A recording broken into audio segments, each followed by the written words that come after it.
Right, 8 minutes past the top of the hour, and time to look at what you're saying on our social media handles at Facebook, TV47 Kenya, and also on X, well, previously Twitter at TV47 News. I'll start with X, and the question this morning was, is the government doing enough to remedy the incessant delays in printing of passport? And we're also asking you to share your whole experience in Nyayo House, the whole seeking services, matters, passports, and all that.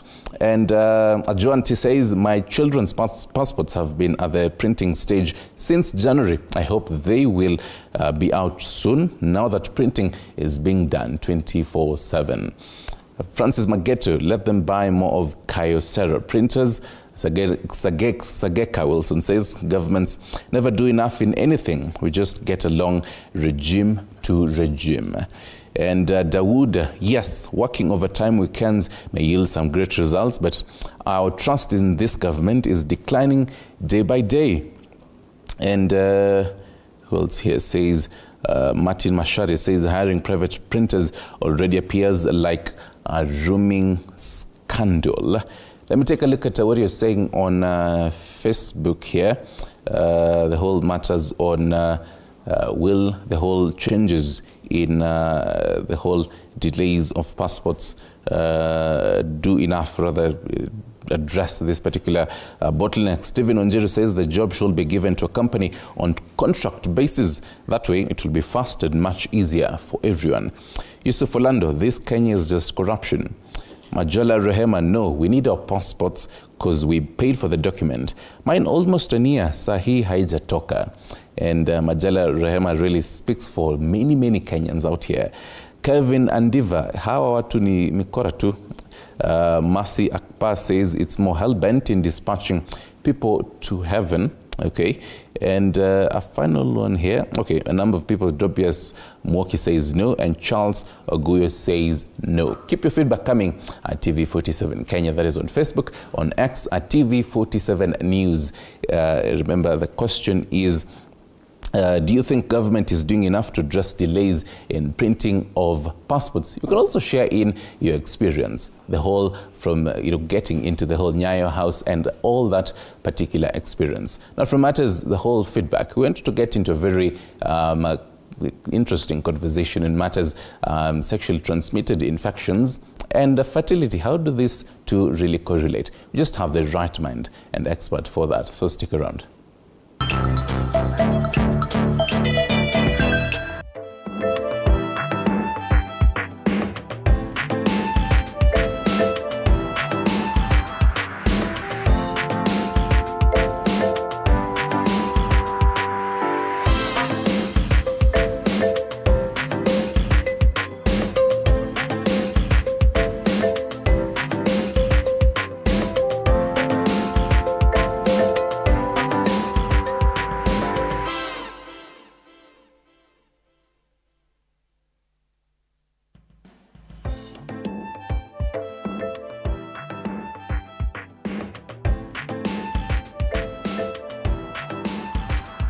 All right, and speaking about matters, feedback and the whole social media handles. Now, in January, if you remember, it was a whole ablaze after the Kenya Medical Research Institute released a report that there's a whole super gonorrhea. And now, from that time, we really want to understand matters sexually transmitted infections, and also when it comes to fertility, how this is playing along.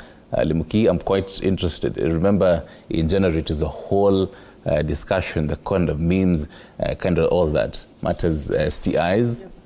And specifically super gonorrhea. Oh, yes. In Nairobi and Kiambu counties. And of course, this morning we engage a reproductive health specialist, that is Dr. Maureen Owiti, who is the head of reproductive health at Kenyatta National Hospital, as we take a look at the impact of these STIs on matters in fertility. Dr. welcome to the show. Thank you so much, Flora. It's a pleasure to be here. How are you doing this morning? I woke up. Oh, you can at least check that box. We thank God for that. Oh, yes. Yeah. I think since COVID, everyone is boro meamka. That is a blessing. Yes, thank God. It's a blessing. Right, yes. yeah. And time now to have this conversation, and even as you speak to us, we speak to a young generation that I think people have become a little bit way loose or not so careful about these diseases, because when you mention STIs or the STDs in like 10 years ago, it was a big deal. But right now they are flowing all over here. We've had the issue of super gonorrhea, first of all. I think it would be good to start at that point. Yeah, the whole super gonorrhea issue that was in sometime in January this year. Yeah, what was it really? Okay, like whenever you say there's a superbug, I think I'd like to just relate to what everyone is familiar with. I don't think there's anyone who does not know COVID. So remember the first strain of COVID, the symptoms, for majority of Kenyans actually, had very mild symptoms with COVID. It's unfortunate for those who lost their lives. But when you remember like Omicron, yeah? Now what was different with Omicron from the first COVID? It was able to spread faster and the symptoms were worse. So the same with when you say something's a super bug, it means that it's spreading faster and it's giving worse symptoms. So it's the same thing, but a more, we call it virulent. Virulent is when something, it's causing a bigger impact than the original strain. Yeah, so just to give people context of what we'd say when we say something is a super gonorrhea. Then on top of that, you find that they also tend to be resistant to the normal treatment that we give. So again, spreading much, much faster. Right. And okay, that time, Dr. we were all shocked. I mean, mostly in Nairobi, even people who are outside there, they're like, no, we are not coming to Nairobi. Hadi, isupagodori tulie kwanza. And speak of, even last year, there's a whole, you hear of a hike in some of these STIs. First of all, what are the most common STIs that are in Kenya? Number two, why is it that you always hear at a certain period there is a hike in infections and kuna wakati nayo kidogo inatulia, inakuwa baridi ama inakuwa nini daktari? Maybe it's baridi. But December, I think if you're aware about our seasons, generally a very hot time. But what is interesting about December? I don't know if you know. Christmas and all that. Yeah. We're on holiday, merrymaking. So you're relaxed. No. But we're merrymaking. How do Kenyans merrymake? Cinema pints, eh? Oh, yes. And unfortunately, when you're intoxicated, you're not exactly 100% in control of your faculties. So you tend to have, I don't know, be more promiscuous with that time. So that's what I'd say would be interesting about December. That's just me speculating, looking at why would it be more prevalent in December than any other parts of the year, because so probably wasema January juu hakuna pesa. January itatulia. People are so stressed to be merrymaking. Kuna January na school fees unafikiria hiyo wakati. Hiyo kitu ingine unasema relax. Wacha tu itulie. So that's just my speculation as to why that would happen, but I find it very strange, and I think that would be a myth. Why would someone not come to Nairobi because of fear of getting gonorrhea? It means they just don't understand how our STIs spread. It's through sexual contact. So if you've not had sexual contact with somebody, how are you going to get that gonorrhea? You understand? And people on social media are making fun that ukipumua hivi tu unapata super gonorrhea. Now that would be called a myth or misconception on how to get an STI. An STI is normally transmitted via sexual contact, or for if you have like these injectable drug users, if they're sharing their hypodermic needles to instill the drug that they're using, or through what we call mother and child transmission. To the best of my knowledge, there's no other way of getting an STI. And even as she comes in, there's a question I'd asked you. Now the common types. I mean, we're speaking about gonorrhea, and in Kenya, you mentioned STI. The first STI that comes into someone's mind is gonorrhea. I feel like we always use gonorrhea as the other word of STI most times. What are other common, STIs in Kenya? Okay. Now, interestingly, the most prevalent STI in Kenya is HIV. Okay?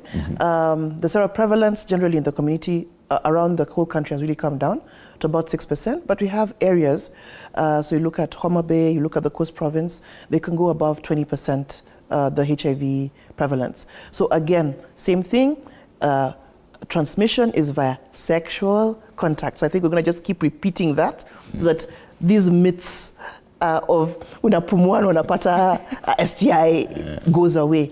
So transmission is via sexual contact, or in those people who are sharing needles to give. So that is why in this world, I remember as a child, we used to get injections. Zile ukienda kwa dispensary, zinapashwa. There was this oven-like thing, alafu iko na maji moto, and then sindano was thick. It was thick. They were very painful injections. I thank God, in a way, for HIV because it saved us from using the reusable needles. Those things were painful. They become blunt. Kama ile ya ng'ombe. Kama ile ya ng'ombe, alafu nadungwa hiyo.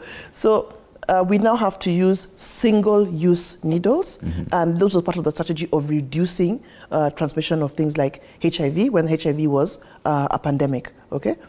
And you hear, like, for the antenatal mothers, we're always screening them. We're screening them in order to be able to detect those who have, so that we can give them treatment and prevent their children from getting HIV. So those are the only methods of getting a sexually transmitted infection. Even as you speak of STIs and STDs, many people be confused. Is there a difference between the It's just one and the same thing, says semantics. But I think back to the question I was asked of which of the, we have answered the most common is in Kenya, is actually HIV. Then we have things like I think now gonorrhea, but chlamydia is actually more prevalent than gonorrhea. And then after that we have syphilis, but syphilis, the seroprevalence is very, very low, less than 1%. So those would be the very, very common. There are other STIs. So you find things like the ones that cause lesions. So you have things like lymphogranuloma, venereum. You have, they're all tongue twisters. Even some of us. I know. I'm even trying to wonder if you're even telling your partner you have this, like you have LGV. lympho. So fortunately, we thank God for those short acronyms. Just say you have LGV. That's just so that they go read what this is. Because if you say lymphogranuloma, you're like, oh. Yeah. It sounds horrible. And we have things like the common viral infections. We mentioned HIV. There's hepatitis, both B and C. So there are quite a number of sexually transmitted infections. And Doc, we are lucky today the fact that we have the head of reproductive health at KNH. So do you deal in numbers? Do you have the stats with you? The recent in Nairobi, in Kenya, maybe how many cases you encounter? Okay, me, I'm just one of those. Stats, numbers are not my thing. Me, I'm a clinical person. So I'll help her that question for today. Okay. Yeah. Having had said that, I was just looking at some 1 or 2 articles regarding, because I think one of the issues was our young, so the adolescents. And if I looked at it, what was very interesting, that there was one article, I think it was done by Kemri, and they were looking at groups of people adolescents, and they divided them into 2 groups of people. Those who, on questioning, claim to be sexually naive, yani have never had a previous sexual encounter, and those who have had a sexual encounter. And what was very interesting was that 11% of those who said they've never had a previous sexual encounter were actually positive for an STI. So long and short, they were being creative in the answers that they were being given in the questionnaire. In Nairobi, you say deny. They could argue it's injectables.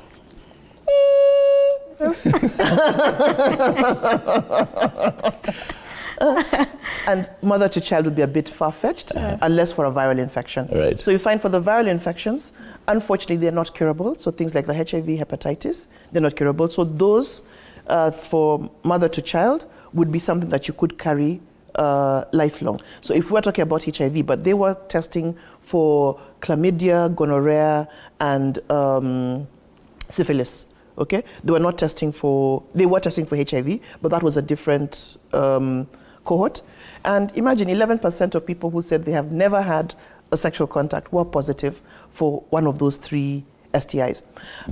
However, in the population that were open and reported that they had had a sexual encounter previously, about 20%, so double that figure, were positive. But remember that these were young adolescents, and again, adolescents are a very vulnerable, very, very vulnerable group. And it's, again, we've said that STIs are primarily spread through sexual contact. Yeah. And for them, especially young women, are more prone because, one, you have a very, very immature reproductive tract, and therefore you find that the infections are easier to be spread. What happens for women, especially for women, it's not so much the contact. It's like during intercourse, you get tiny like abrasions. So it's like tiny wounds, okay? And it's through those open wounds that the bacteria or virus are able to enter the body, and therefore you get an infection. So you find if you're immature, your defense mechanism is not fully ready, so you are more vulnerable to contract the diseases. Great. And there's something very interesting that you mentioned, people hiding, trying to hide. This research comes and it shows like this 11% have contracted STIs. Do you think there's lack of knowledge about maybe the symptoms of these STIs, the common ones, that people are now in fear of even saying, they don't know the symptoms, so they are unable to even detect that they have an STI? And maybe even as we talk of the major symptoms of the common STIs, yeah? Okay, so one of the greatest challenges of managing STIs is that majority will be asymptomatic. Okay, and again, I really like COVID because it has made our lives easier. Everybody knows what asymptomatic means nowadays. So just in case we have 1 or 2 people who have not caught up, that means they do not present with any outward symptoms telling you that you have a disease. Okay, so but for those who have symptoms, we divide them into 2 major groups. There are those which will cause, like, say, a discharge, okay? So some STIs, you'll get a discharge either from the vagina for women or from the penis for men, okay? There are those which would cause a lot of discomfort or pain. Like, so during urination, you have painful urination, or you get this burning sensation. Again, not to confuse necessarily with a UTI. So it's like some of these things are interchangeable. And again, when you have an STI, there's a high possibility that you'd have a UTI at the same time, okay? And then you have those that cause lesions. So you find something like syphilis, what we call the primary syphilis, the first stage of syphilis, would present with a lesion on the genitalia. And again, remembering that we're in a very interesting times whereby people's sexual orientations are different. So if you find maybe you had intercourse, and let us just say there's oral intercourse, okay, with someone who had a lesion, say, on the perineum or the genitals, you would be able to get a lesion, just say, on your mouth. Yeah, so, but those are those. Then you have things like warts, okay, which is spread by the human papilloma virus, okay? So those would cause lesions, especially on the genitals. So those are some of the common symptoms of STIs, but in majority of cases, unfortunately, they're silent. So unless someone is actively screening in populations that are deemed to be high risk for the infections, you may actually not know you have an STI, and you're busy infecting others. So at the same time, I also read something else. I can't remember if it was the same paper because there were 2 different papers that I was looking at. And I think, no, it was the KDHS that we're looking at. And we found that one of the questions was on multiple sexual partners, okay?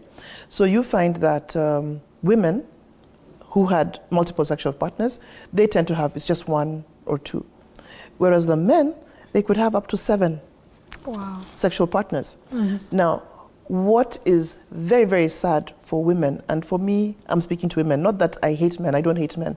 The boy child is also endangered, and for a healthy population, you need to protect both. But unfortunately, when it comes to sexually transmitted infections, women are much, much more vulnerable than our male counterparts. The anatomy of the man really protects them compared to the anatomy, the female anatomy. So for me, my thought is, so you see, this man has 7 partners and is not getting any disease. You have 1 or 2 partners and you're infected. So if you're just to compare, that you have 6 others. Yes.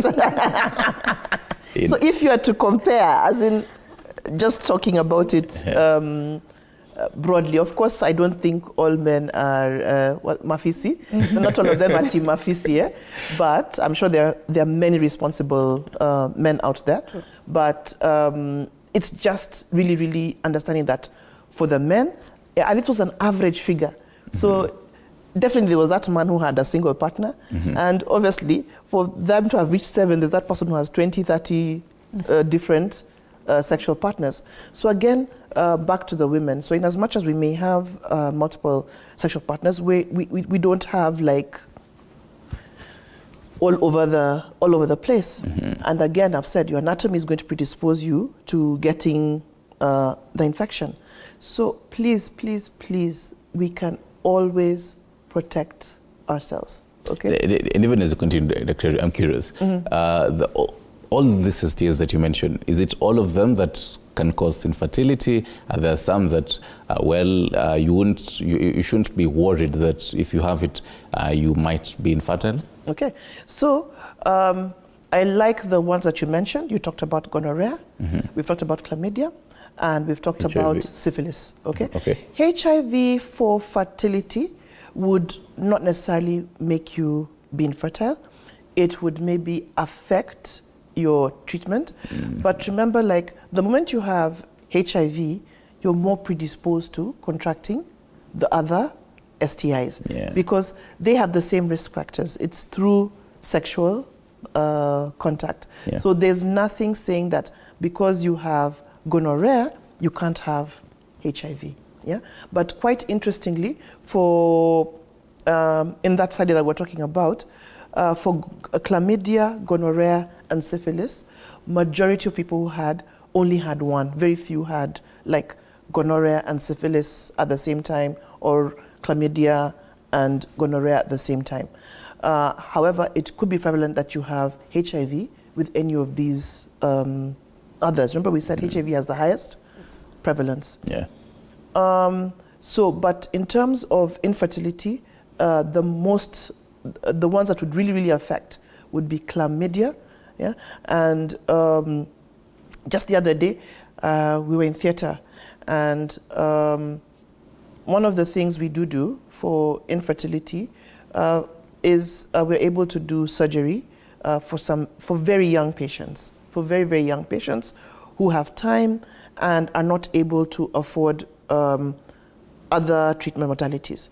So for women, how does a STI affect your fertility? Mostly, it's going to damage their tubes, okay?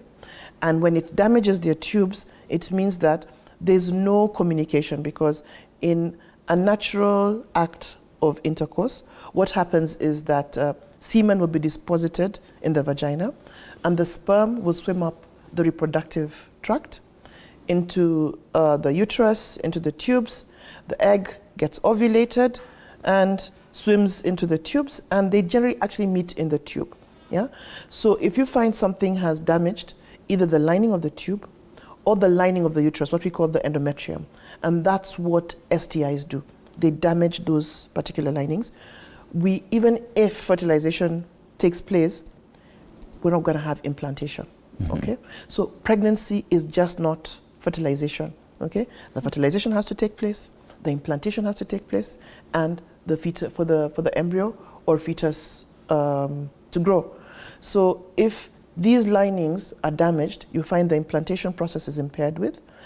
And also the tube. If the tube is damaged and blocked, they're just not going to be able to meet and get fertilized. So, and that's how you're not going to be able to get pregnant. So we are able to overcome the issue of tubes, and we overcome the issue of tubes either by doing assisted reproductive technologies or in vitro fertilization, as it is commonly known. Right. Or we do tubal surgery. But tubal surgery, we normally aim for very, very young people, preferably under 30, because at least they have time. And women, and I'd really like women to understand this, our fertility is highly pegged on our age, okay? So we have clients coming in at 40, they're single, they've just gotten married at 40, they're very excited, and they come that, oh doc, I'm now ready to have a child. Okay. And you look at them and like, Tricks. see, you have been having the story. Why have you waited until now? So I'm not saying it's impossible to have a child over 40. And I'm sure there are many examples of women who have children over 40. But somebody who is serious and imagines that they would like to have children, these are activities we should be doing before the age of 35, okay? Women's fertility, if we're just to look at just age and fertility, is always very good up to the age of 35. Okay. And after 35, it's just like, pew, it's just a plummet, it just plummets, okay? So not saying that you cannot have a child again, but why risk and wait till 40 when it's harder to conceive? And when below 35, it would have been just a walk in the park. And that's understanding for those who don't have issues. You don't know if you have a problem until you try to conceive. So really, I think for me, take home is for those who intend to have families, please try to organize that part of your life before 35. We plan for everything. We plan for holidays. We plan for how I'm going to get a PhD. We plan for how I'm buying a V8. Cindio, you plan for how you're building a house. I don't know where, I'm with Thaiga, I don't know how many, whatever. And yet, I say, I don't think there's anything, I think after God, okay? I don't think there's anything more important than your social life and your family life, even your work. If at home everything is not working, you'll not be happy even at work. You understand? So I think that's one of the most important areas of our life. Yet we're not planning for that particular area. So I think one of my messages to young women is, as you're planning how you want to be a career person or a business person, whatever it is you want to do, also plan for your family. You have an expiry date, and the expiry number is 35. Right. Definitely quite some interesting bits, and also those socials here. Other questions: is gonorrhea treatable? Hold that thought, Dr. Ray. We do a short break. We'll definitely be right back. Pretty sure you also have a number of questions. Yeah, so stick around. Our social media handles are just our social media handles are just below the screens. You can definitely chime in on the conversation, STIs and fertility. We'll be right back.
if you ask me, matters the sexually transmitted infections or diseases, and fertility and how they do really correlate. And before the break, Dr. was really trying to advise, and mostly the young women out there, you have an expiry date, so keep that in mind. But then, Doc, even as you continue, there's a very interesting question here on 22047. Is gonorrhea treatable? And this person goes on to say that there has been contrasting reports of the same. Some people saying, and some researchers saying that it is actually treatable, others saying that, well, it is not really treatable. Okay. Probably it's some people confusing what people are talking about. Gonorrhea is treatable, okay? And very interestingly, it's a single dose regimen. It's just a single injection. And you're good. Done, okay? Having had said that, we have two categories of STIs. And the STIs is caused by viruses. So that will be your HIV, that will be your hepatitis, okay? That will be your human papilloma virus. Those are all viral infections. To date, we do not have treatment as in that will eradicate the disease, okay? We have treatment that will manage. Okay, so if you look at antiretrovirals, they manage and keep your viral load low so that you're not exhibiting symptoms of the disease. So for a viral STI, we do not have treatment that will cure the disease. But if it's bacterial, they are all treatable. Great. And even as we talk of STIs, how far can these STIs go? Like, are there stages like 1 to 4, the likes of HIV? But speaking of now, the likes of gonorrhea and chlamydia and also syphilis, do they have stages? And now that most of them are asymptomatic, is that a reason also that we find out that there's rising cases because people realize at a very late stage? And what is the problem, actually realizing them at a very late stage? Okay. I think you've just made me have a aha moment, yeah? That what is different now than what was happening previously, okay? I remember in the early 2000, we had massive campaigns, TV everywhere, you know, be safe, condom use. It was in your face. Chill. All those campaigns. Now, if you look at right now, they're not as, I don't know when the last time you saw a campaign. You're not seeing them. We actually see adverts that seem to be promoting now sexual intercourse. Yes. And actually, on the same, it reminds me today in Mombasa, NSDCC is holding a whole Maisha conference, still on the same matters, you know, ending AIDS by 2030. So it really speaks on the whole sensitization. Okay. So you find that because it was in your face, everyone was aware there's HIV, you can get HIV, and you can protect yourself using condoms. So they had done a fantastic job, and I'd just really like to ask them to just continue, because now that those efforts don't seem to be as strong, what's happening? Because it's not in your face to use a condom, you understand? People are not getting that message, you understand? And because they're not getting that message, it's not, you know, when you don't hear something, it's like, then everything seems to be okay. They're not taking precautionary measures. But then, Doc, are people now getting a different kind of message when you take a look at even the kind of entertainment, the music people consume in this age? It speaks of a different kind of message. Songs about Nairobi, you're like, huyu anapea huyu, anapea huyu, huyu anapea huyu. So it's a whole different kind of message. People are like, well, sitaogopa sana kupata ukimwi, but nitaogopa kupata mimba, you know, so somewhat.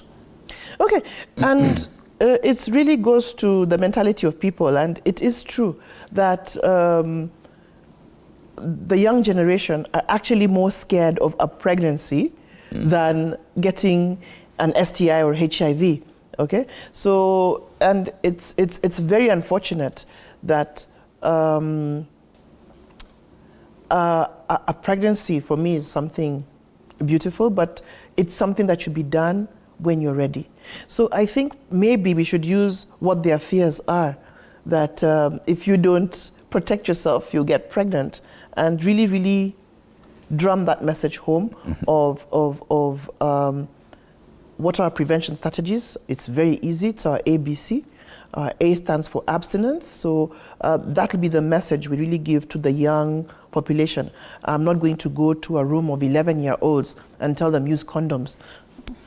I'm not sick. And I'd really like all these people like the Catholic Church and people who think that us reproductive health specialists are out there to confuse the population and encourage promiscuity among 11 or 13-year-olds. Okay. And actually, the fact that you mentioned that it's in just the right time, because I mean, as you mentioned it, the whole section of Catholics really coming out.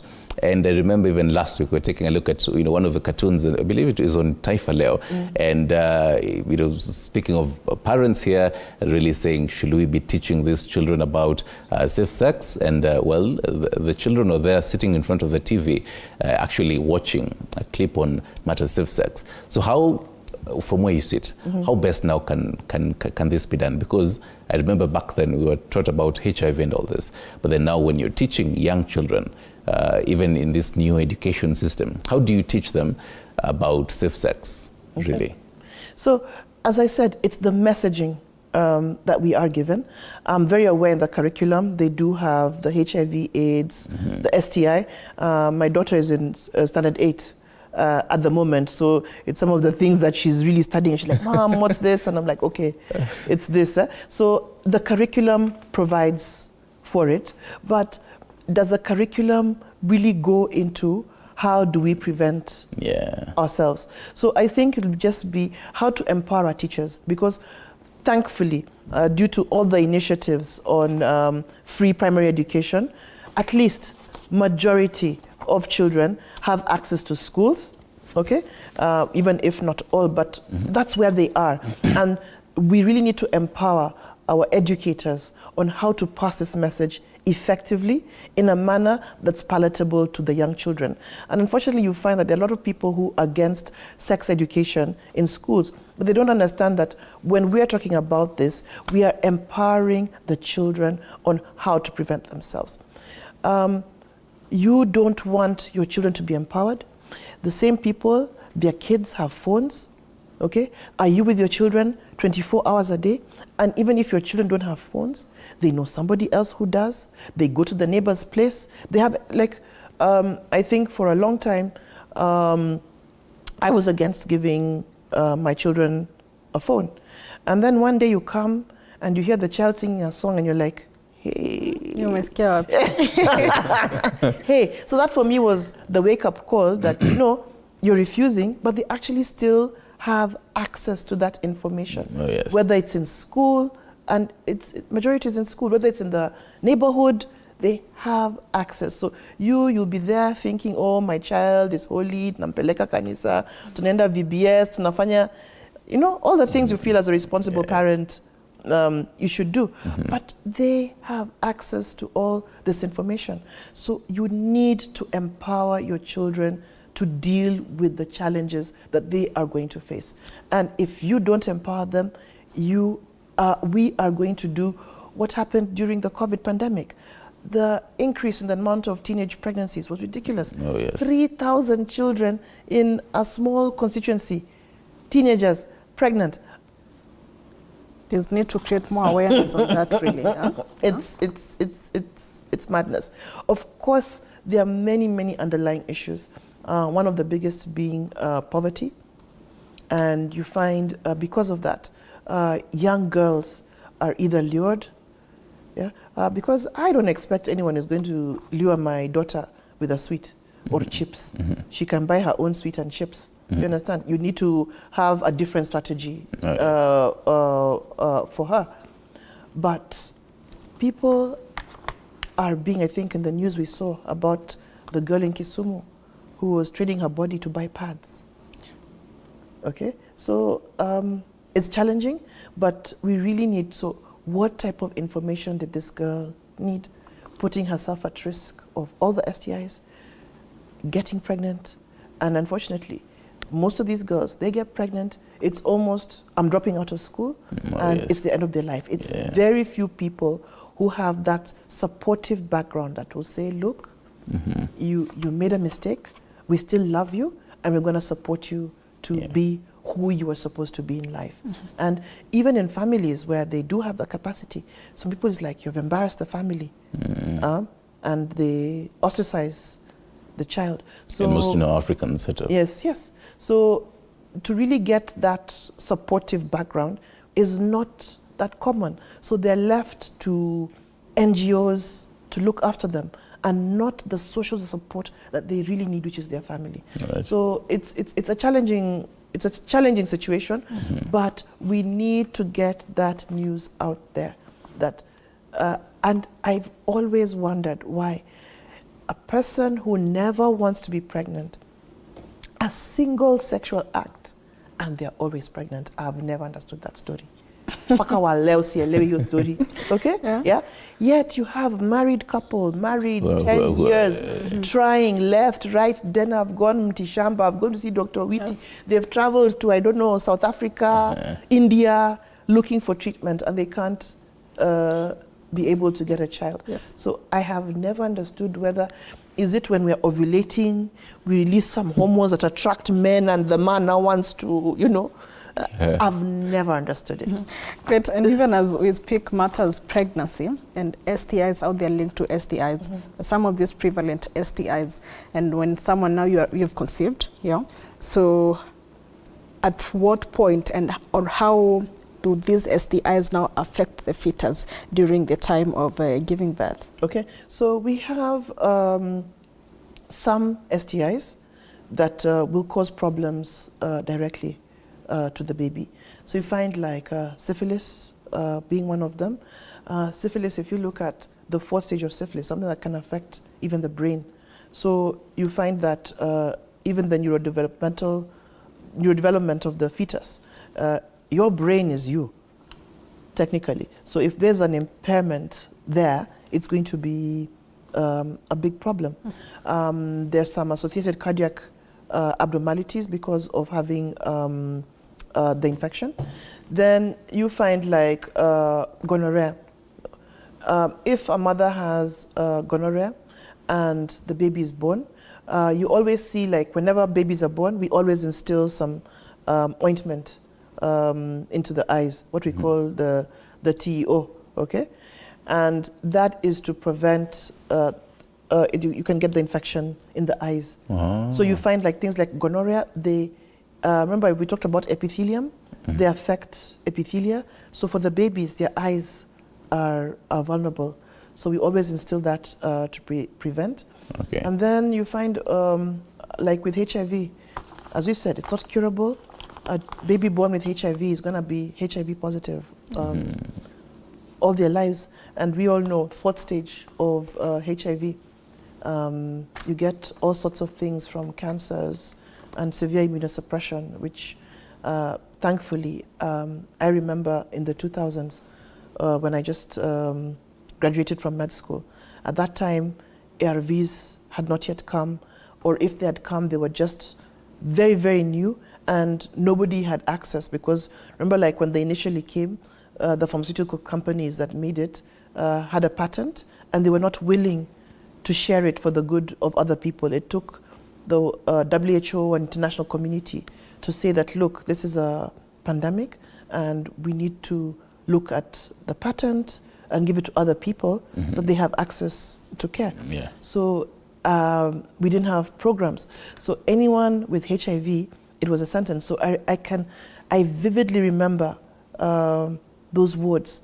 It was full of severely immunosuppressed people. I don't know if you guys were old enough to remember those type of pictures. If you can remember, like the Ethiopian pictures of when they had the famine, completely emaciated, wounds, sick, and I'm just thankful that for HIV, we rarely see such a picture in people who have treatment. So, and we thank God that we've come to where we are, there's access to treatment. And for HIV, at the moment, the treatment is free. So really to thank the government and the donor communities that are able. I just wish it could be expanded to other disease entities, such that people have support for their healthcare. Because whether you like it or not, healthcare is expensive. Oh, yes.